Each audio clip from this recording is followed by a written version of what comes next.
bakunzi bacu bakunzi b'urubuga BMfo mu nkundiye ndabaramutse nongenda bayikaze mu gano cacu cuno munsi igenekerezo rya 12 ukwezi no kwa kane umwaka ni 2025 no munsi tukaba tubazaniye amakuru abantu benshi bagiye batubaza ingene ibintu bimeze mu gisagara ca Goma abantu benshi bagoma batubaza kubijanye n'igitero caraye kibaye mu ijoro ryakeye cyakozwe n'abawazalendo. Abantu benshi bariko barabona amafoto agiye atandukanye ama video y'ivyabereye muri Goma, ariko turaje kugira ngo tubaho ukuri kw'ivya bamwe bagiye barihendako n'ibindi batashoboye gushikiriza nkuko vyagenze. Murabizi yuko mandi kumwe n'umusesanguzi kugira ngo adufashe kubaha ino nkuru neza. Rero ntarababwira vyinshi, ntaravuga vyinshi ngo mogore, ndazi yuko abantu bacu badakunda amajambo menshi.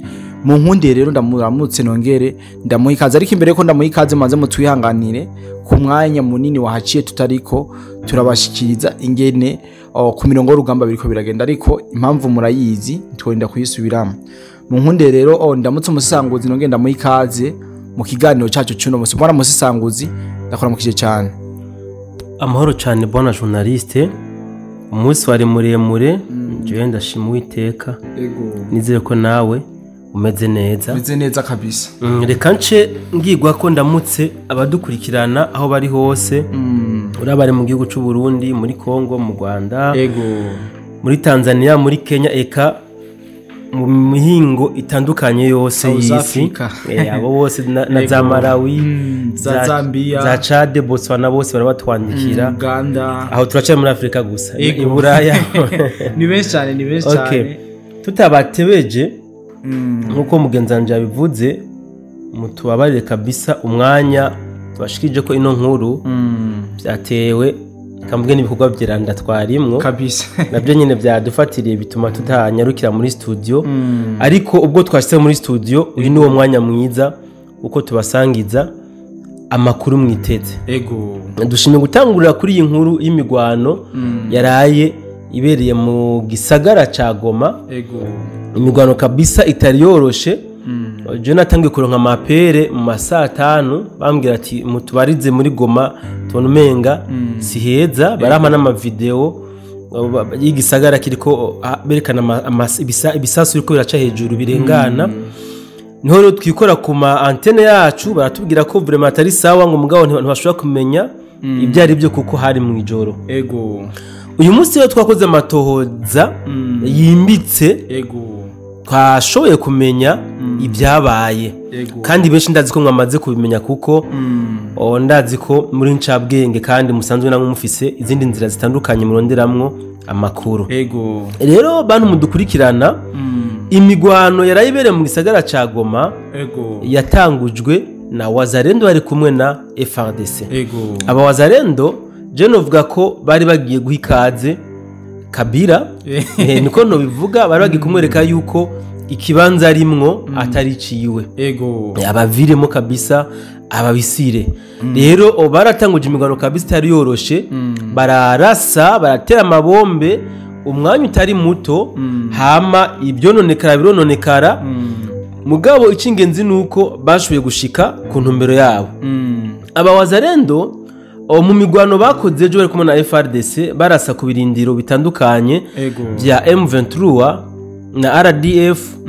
Bivugwa ko bari bafise intumbero yo kuja gutora ibigwanisho muri mu gisagara ca Goma. Ni kuvuga ibigwanisho byari mu bubiko butandukanye bw'ibirindiro by'aba M23 na FARDC. Iyindi ntumbero kandi na RDF, merci beaucoup. Iyindi ntumbero kandi bari bafise kwari ugutanga gasopo no kwereka abene gihugu ba Goma yuko ataho baraja bakiri kumwe, kandi ko vuba cyane bagomba kuza kuribera igisagara ca Goma. Sasa journaliste, abantu benshi ibyo bari biteze ejo sivyo babonye. Ibyo bari biteze ejo sivyo babonye, kubera ko naba M23 ubwabo ejo mu masaa moya y'ijoro niho barungika batayo zibiri muri Kongo, no kuvuga ingabo za RDF batayo zibiri zagiye muri Kongo. Twebwe amakuru twaronse ava mu gihugu cy'u Rwanda yatubwira yuko izo batayo ngo zigiye kuraba ko zishobora kwisubiza Karehe, no kuvuga territoire yose ya Karehe barabe ko boyisubiza bikunde ko basubira mu kibuga c'indege ca Kavumu. Ayandi makuru dufise nuko ngo muri izo bateau zibiri bari kwigaburamwe, bamwe bakaja muri Karehe abandi bakaja mu yandi materitoire kuranforsa. Ariko abaduhaye ayo makuru twarayaperereje neza, dusanga ahubwo nabo ayo makuru ntayo bari bazi, kuko izo batayo zibiri bazirungitse muri Kongo mu gisagara ca Bukavu, kuko bari bazi yuko ejo Bukavu itegwa, kuko ubu tuvugana Bukavu deja izaramaze kuzunguruka.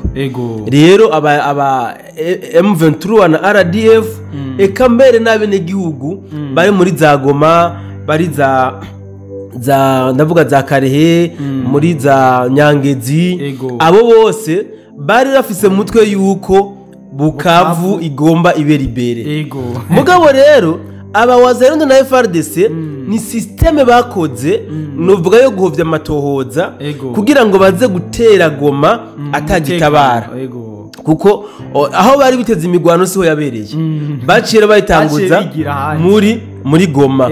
Ku makuru dufise nuko abarongozi ba M23 bose baraye mu gihugu cy'u Rwanda, bahunze imigwano, kuvuga imigwano bagitangura imigwano bivugwa ko ngo bari bibaza ngo bari nk'abasuma baje kwiba.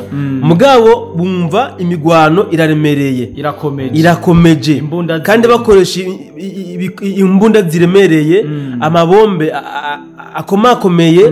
Baravuga ati abasaba suma, nta musuma wazani bombe.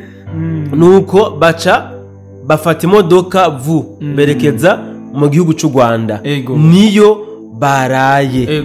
Aba M23 rero na RDF basigara barota uwo muriro. Ku makuru dufise ndashaka no guhava mbeshuza amakuru ariko arakwiragizwa. Amakuru dufise yo kwizera nuko mu migwano yarayibaye mu gisagara ca Goma hasize ubuzima aba wazarendo babiri. N'amafoto turayafise. Aba wazarendo babiri bahasize ubuzima n'amafoto yabo arahari. Aba RDF nabo bahasize ubuzima ni 14. Abo nibo twashoboye kumenya ku matoza yacu basize ubuzima mu bitero byaraye bibaye mu ijoro mu gisagara ca Goma. Ikindi no candenza ko nuko hariho amafoto ariko arakwiragizwe y'abantu babiri baboshwe, bivugwa ngo ni abawazarendo bafatiwe ku rugamba. Ajya amafoto na ya kera cyane, ku bantu musanzwe mukurikirana imbuga za Facebook maze ko najya amafoto aramaze umwaka urenga. Ajya amafoto ntabwo arayo ku munsi wejo na yejo. Rero hari ibitangazamakuru byinshi biriko birikizanya amafoto mu kwamamaza ngo nabawazarendo ngo bafatiwe ku rugamba. Mbere bakanabesha yuko ngo hashubiye kwicwa abawazarendo barenga 20, ariko nta mafoto baduhaye. Niho rero ikibazo gica kihaba, kubera iki haboneka amafoto abiri gusa y'abawazarendo bapfuye, abo bandi 18 bari hehe? Mu gihe tuzi yuko bapfiriye kuri tere yabaye donc iriko aba M23. No kuvuga bijya naziya foto twaronse zijya zibiri zafotowe n'aba M23. Gute none izo zindi 18 batashwe kuzifotora ngo bazishire ku mbuga? Ni ibinyoma rero, ni gushaka kudandaza ibinyoma no gushaka gutera ubwoba abakurikirana cyangwa se abakunzi ba wazarendo cyangwa aba wazarendo ubwabo, ariko nibaza ko batagicika ivutu kuko ntazo bafise. Hariho rero urwandiko rwaciye ruzinduka rurazunguruka ku mbuga ngurukana bumenyi, aho ngo aba wazarendo bavuze ko mu masaha 72 bagomba gukora ibishoboka igisagara ca Goma bacigarurire. Ajya amasaha avugwa ku mbuga ngurukana bumenyi nta byemezo turaronka yuko byoba byanditswe n'aba wazalendo canke aba FRDC inzira basanzwe bacisha ko mu gutanga inkuru nta nimwe turashobora kuronka ivuga yuko aba wazalendo boba aribo batanze ajya makuru ikindi novuga bona journaliste nuko ngo aba wazalendo bashitse mu bubiko bw'aba FRDC ahantu hose aba M23 plutôt aho bagabye ibitero siniriwe ndasubiramwe ahantu ibitero byabereye ko byabaye ku nkengera z'igisagara ca Goma n'indani mu gisagara ca Goma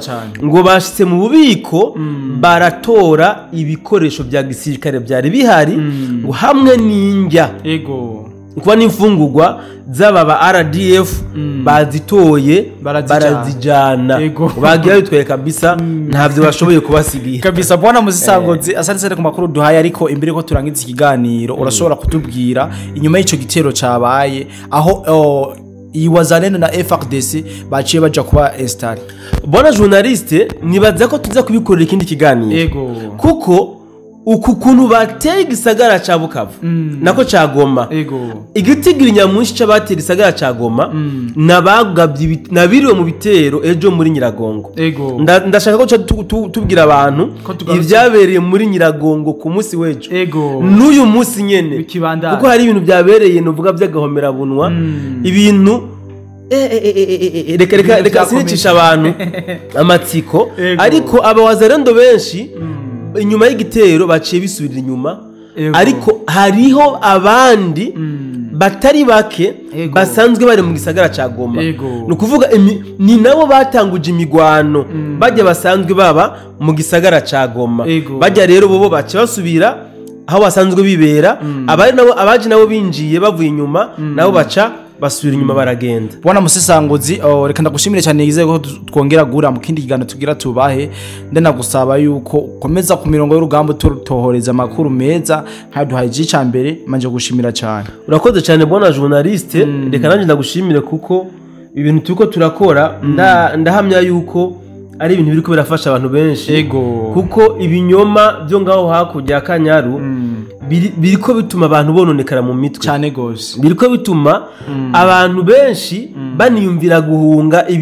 intambara iri kirabera muri Kongo mugabo ugasanga umuntu ari mu Burundi agomba guhunga ugasanga umuntu ari muri Kenya ahubwo hariho n'inkuru uca tugarukana mu kiganiro c'abantu bashoboye kunshikiriza inbox kumbure ndaza ko vyo mu kiganiro gikurikira tubereke ko mu Burundi atakibazo na kimwe gihari umutekano ari wose okay reka nike abantu badukurikiranye nizere ko tuza gusubira mu kanya kari imbere kabisa ndagushimiye cyane ngashimira abadukurikiranye nizere ko twongera kubana mu kindi kiganiro bye bye